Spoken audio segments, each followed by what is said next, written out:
വാപ്പച്ചി സുഖമായിട്ട് കിടന്ന് ഉറങ്ങുകയും ചെയ്തു. രാവിലെ ആയപ്പോ കാലിന്റെ മുട്ടിന് നീര് എന്ന് പറഞ്ഞ സാധനം അവിടെ ഇല്ല.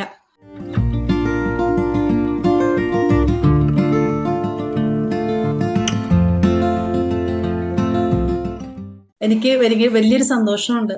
എന്റെ വാപ്പച്ചി കഴിഞ്ഞ ദിവസം വലത്തെ കാലിന്റെ മുട്ടിന് അസഹ്യമായ വേദനയായിട്ട് എന്നെ വിളിച്ചു, മോളെ എന്നെ ചെയ്യാ, മോളെ എപ്പോഴും ഉമ്മച്ചിക്ക് ഓരോരോ മുദ്രകൾ പറഞ്ഞു കൊടുക്കണ്ടല്ലോ, വാപ്പച്ചിക്ക് എന്തെങ്കിലും ഒന്ന് പറഞ്ഞു. കാരണം ഉമ്മച്ചിക്ക് ഒത്തിരി ഭേദമുണ്ട്, ഉറക്കം കിട്ടുന്നുണ്ട്, തലവേദന കുറഞ്ഞിട്ടുണ്ട്, ഒത്തിരി ബെറ്റർ ആയിട്ടുണ്ട്.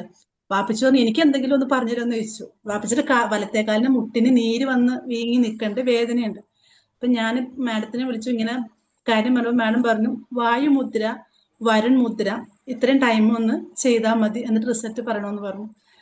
അന്ന് രാത്രി സത്യം വാപ്പച്ചി സുഖമായിട്ട് കിടന്ന് ഉറങ്ങുകയും ചെയ്തു. രാവിലെ ആയപ്പോ കാലിന്റെ മുട്ടിന് നീര് എന്ന് പറഞ്ഞ സാധനം അവിടെ ഇല്ല. വാപ്പച്ചി ഇത് ഭയങ്കര ഒരു സന്തോഷത്തോടെ രാവിലെ എന്നെ വിളിച്ച് പറഞ്ഞത്. അത് കേൾക്കുമ്പോൾ നമ്മുടെ മനസ്സ് ഒരുപാട് സന്തോഷമുണ്ട്. ഈ അറിവ് ഞങ്ങൾക്ക് പകർന്നു സാറിനെ ദൈവം അനുഗ്രഹിക്കട്ടെ. ഒരുപാട് സന്തോഷം.